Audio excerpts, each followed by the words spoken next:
En los últimos meses, los medios de comunicación del Estado español se han hecho eco del debate político sobre este problema, y muy especialmente sobre la relación que las familias españolas tienen con el mercado de la vivienda, debido sobre todo al aumento del precio de los alquileres. Los datos de la encuesta de condiciones de vida del INE de 2020 ya mostraban que únicamente puede ahorrar el 26% de los hogares que residen en alquiler y un 18% de los mismos debe pedir dinero prestado, frente al mayor ahorro, un 46% de los hogares, y menos necesidad de préstamos, el 4% de los que son propietarios de la vivienda.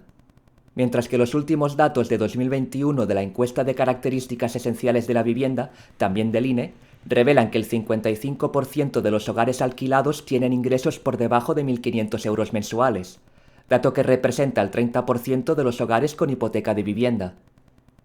La vivienda revela entonces las dos caras de una misma moneda. Por un lado, la del espacio físico de socialización, elemento necesario para el denominado, entre comillas, buen vivir. Y de manera complementaria y especialmente relevante en este debate, la vivienda como un bien mercantilizado con una elevada rentabilidad en el corto o medio plazo. Uno de los grupos poblacionales más afectados es el de los jóvenes. En poco más de 15 años han sufrido el impacto de dos crisis económicas, lo que ha afectado negativamente a su bienestar presente y a sus expectativas de futuro. La fragilidad del mercado laboral español, caracterizado por su dualidad y elevado paro estructural, se ha cebado especialmente con este colectivo, para el que la calidad del empleo y el nivel de actividad han sido significativamente más bajos. Ello ha provocado que aumente la concentración de jóvenes en grandes áreas urbanas que emigran en búsqueda de mejores oportunidades laborales.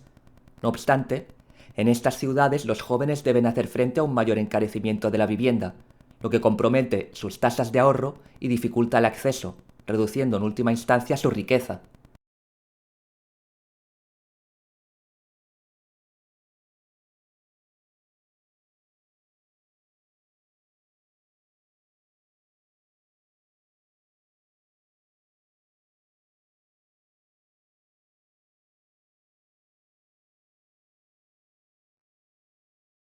Nuestra Constitución reconoce en su artículo 47 que todos los españoles tienen derecho a disfrutar de una vivienda digna y adecuada.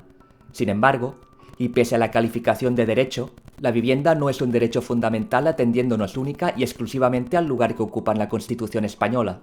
Efectivamente, el artículo 47 se encuentra en el capítulo 3 del título primero, por lo que el derecho a la vivienda es un principio rector de la política social y económica, cuyo reconocimiento, respeto y protección deberá informar la legislación positiva, la práctica judicial y la actuación de los poderes públicos, y solo podrán ser alegados ante la jurisdicción ordinaria de acuerdo con lo que dispongan las leyes que los desarrollen.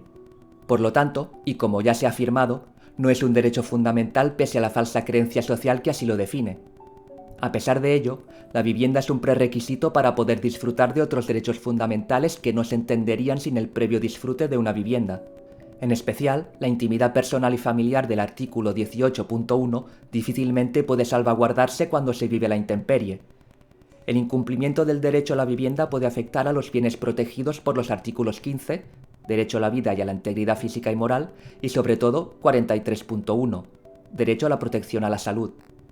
Dicho esto, también cabe aclarar una cosa. En el caso que nos ocupa, aunque la vivienda es una competencia autonómica, la regulación de las condiciones básicas sobre los derechos y deberes constitucionales corresponde en exclusiva al Estado. Así, aunque el legislador estatal carezca de competencia en materia de vivienda, nada impide que estandarice el contenido mínimo del derecho de acceso y disfrute a una vivienda en base al artículo 149.1.1 de la Constitución.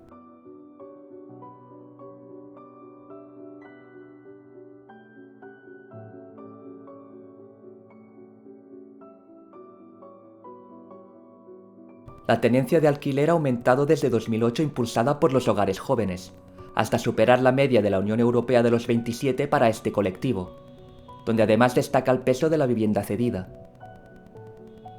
Los jóvenes son el colectivo con mayor incidencia del desempleo y de la parcialidad en el empleo, y si bien sus salarios han crecido más durante los últimos años, lo hacen en menor cuantía que los precios inmobiliarios. Los mayores incrementos de los precios del alquiler se observan en zonas turísticas y grandes ciudades. El promedio nacional de aumentos acumulados entre 2015 y 2022 en las capitales españolas es del 28,5%, y el crecimiento de la proporción de hogares en alquiler en 2023 es del 18,7%. Los flujos migratorios del exterior impulsan la demanda de vivienda residencial que tiende a concentrarse en las principales áreas urbanas, con un notable dinamismo en sus periferias. Los municipios con mayores aumentos acumulados de la población han registrado incrementos más acentuados de los precios de venta y de alquiler de vivienda, apuntando a la rigidez de la oferta para absorber el impulso de la demanda. El alquiler turístico alcanza un peso relevante en determinadas áreas urbanas y en los distritos céntricos de las grandes ciudades. La rigidez de oferta se debe a la reducida rehabilitación, la aparición de usos alternativos y las limitaciones a la producción de vivienda por la escasez de mano de obra, el aumento de los costes o la falta de inversiones para desarrollar suelo. A pesar del aumento de 100.000 viviendas anuales desde 2012, la oferta del alquiler es insuficiente para absorber el repunte de la demanda, en un contexto de reducido peso del alquiler social y de los agentes profesionales. El esfuerzo asociado al gasto en vivienda de alquiler en España se sitúa por encima del de las grandes economías europeas y es particularmente elevado entre los hogares con menores ingresos.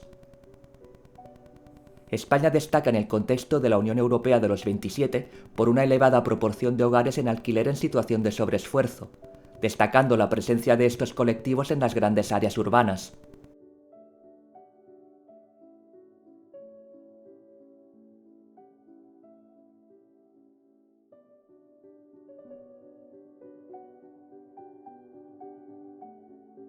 Los millennials y parte de la generación Z se enfrentan a una realidad muy distinta a la de sus padres en su acceso a una vivienda. Estas cohortes, especialmente afectadas por las crisis más recientes, cuentan con una posición económica promedio peor de la que experimentaron las generaciones anteriores, al tiempo que encuentran un mercado inmobiliario cada vez más tensionado, con una competencia creciente por acceder a una oferta de vivienda rígida. Cada vez más, una creciente proporción de jóvenes decide trasladarse a grandes ciudades en búsqueda de oportunidades laborales más acordes a su formación y expectativas de progreso. Durante la última década, la concentración de jóvenes en grandes áreas urbanas se ha elevado notoriamente. En concreto, en 2022 un 35,7% de las personas de entre 20 y 34 años vivía en áreas funcionales de los 5 municipios más poblados de España, 2,5 puntos más que en 2012. Sin embargo, la ganancia salarial derivada de vivir en estas urbes dependerá en gran medida de la parte de la distribución salarial en la que se encuentre la persona, y los jóvenes se encuentran en la parte inferior de la misma. Ello significaría que el mayor coste de vida de trasladarse a estas ciudades podría no verse compensado durante los primeros años de experiencia laboral.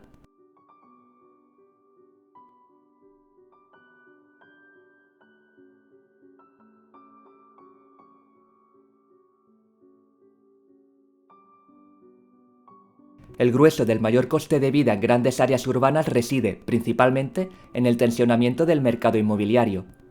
Estas zonas afrontan una importante escalada de precios de la vivienda, tanto de compraventa como de alquiler, en especial Madrid y Barcelona, que acogen al 27,1% de los jóvenes españoles.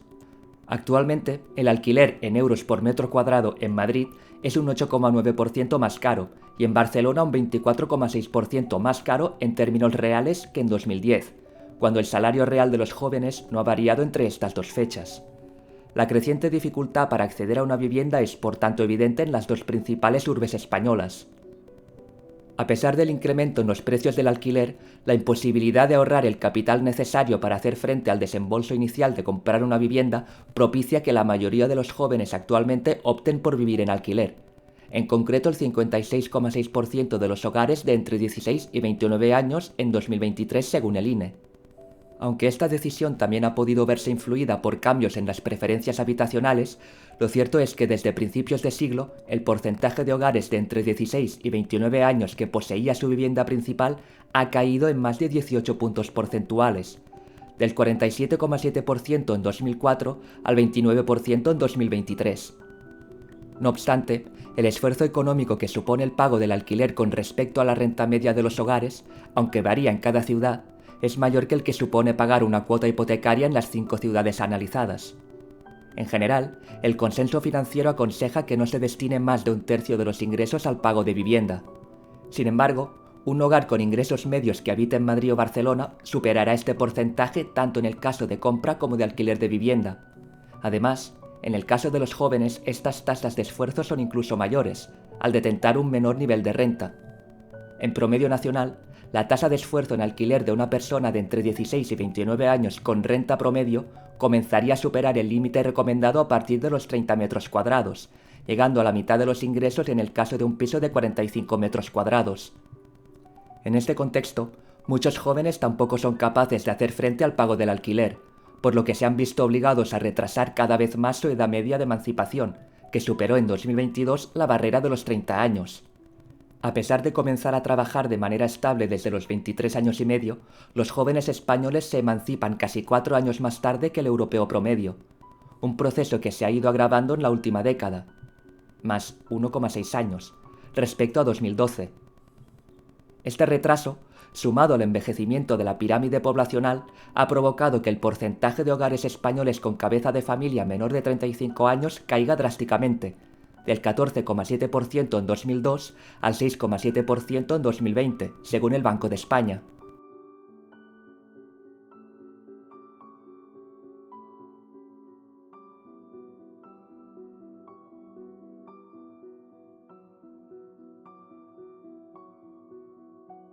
A partir de 2016, el total de viviendas terminadas, como se aprecia en este gráfico, aumenta progresivamente hasta alcanzar en 2021 las 94.048 unidades, un crecimiento que se debe fundamentalmente a la promoción libre y que para el último año de la serie se sitúa en 84.091 viviendas libres terminadas. Quizás se trate, con independencia de la crisis del COVID-19, de un nuevo ciclo expansivo del mercado inmobiliario. Sea como fuere, el gráfico revela, especialmente desde 2013, la escasa importancia de la vivienda de protección respecto a la vivienda libre.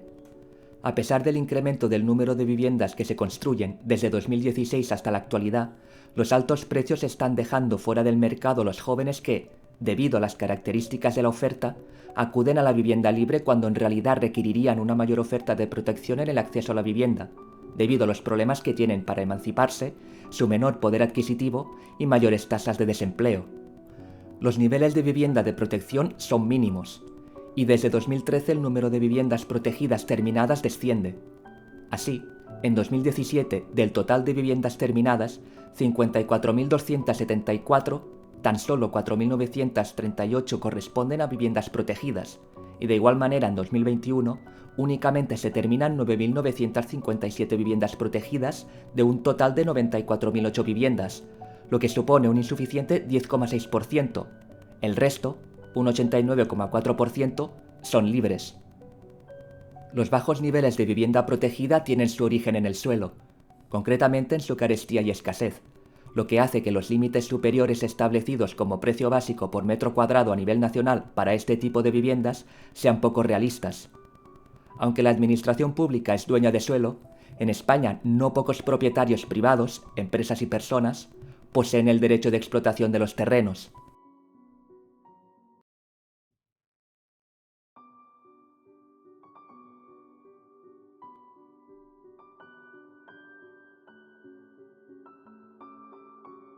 Las administraciones públicas están desplegando un amplio conjunto de medidas con el objetivo de mejorar el acceso a la vivienda, si bien deben considerarse sus riesgos y evaluar sus efectos. Una de las medidas es mayor protección sobre los inquilinos, o sea, ampliación de la duración de los contratos, limitación de las actualizaciones de rentas y endurecimiento de las condiciones de desahucio. Y los efectos serían una reducción de las situaciones de sobreesfuerzo en el corto plazo, pero riesgo de contracción de la oferta para los colectivos vulnerables y aumento de los precios del alquiler. Otra medida sería nuevos indicadores de precios del alquiler y marco para la declaración de zonas tensionadas que permitan la introducción de controles de precios. El posible efecto sería un aumento de la información pública disponible y contención del esfuerzo de los inquilinos, pero un riesgo de efectos no deseados sobre la oferta, es decir, reducción y sustitución a otros mercados como el vacacional y el de temporada, algo que ya está sucediendo en la actualidad, por ejemplo en Barcelona. Medidas de apoyo a la demanda, avales públicos, bonos al alquiler e incentivos fiscales a la compra de vivienda. El efecto sería una traslación a precios finales generando transferencias de recursos públicos a la oferta, y el riesgo, una escasa efectividad ante una oferta rígida. Medidas destinadas a aumentar el parque de alquiler social o a precio asequible. con líneas de préstamos ICO, movilización de suelo público o impulso a la colaboración público-privada. Esto requiere de un esfuerzo presupuestario elevado y sostenido para reducir el actual desajuste con la demanda. Medidas para agilizar la concesión de licencias urbanísticas, incrementar el volumen de suelo edificable, el grado de edificabilidad o el uso residencial de los bienes inmuebles. El posible efecto sería un impacto positivo sobre la oferta agregada de vivienda residencial en un horizonte de medio y largo plazo, y en un contexto de coordinación entre las administraciones públicas.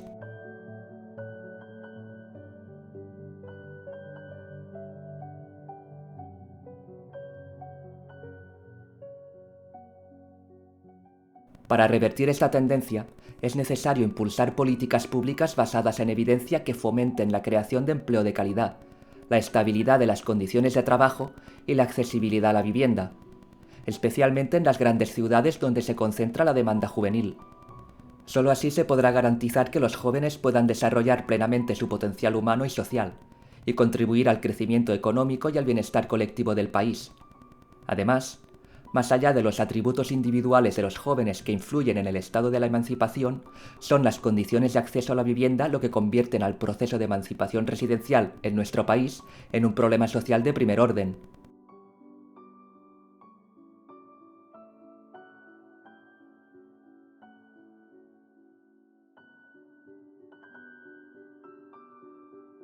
Ampliemos lo que hemos comentado en la primera conclusión sobre una de las medidas a desplegar. Actualmente, tan solo 1 de cada 5 viviendas de protección oficial es edificada por promotoras públicas, muy lejos de las cifras anteriores a 2008 que se consiguieron, básicamente, porque la Administración estableció programas de ayuda al sector en forma de préstamos convenidos con las entidades financieras, bonificación de intereses y subvenciones a fondo perdido. En el contexto actual resultaría necesario promover vivienda social de alquiler transformando el modelo tradicional en un modelo de colaboración público-privada. Se estima que serían necesarias 1,2 millones de viviendas en alquiler para satisfacer la demanda de familias que destinan una cantidad excesiva de su renta al pago del alquiler. De esa cantidad, teniendo en cuenta los ingresos y las tasas de esfuerzo de las familias, un 36,8% debería ser de alquiler público, y el resto, 761.000 viviendas, tendría que ser promovido por iniciativas público-privadas, dado que los requerimientos de financiación para la construcción de estas viviendas superan con creces la capacidad financiera del sector público.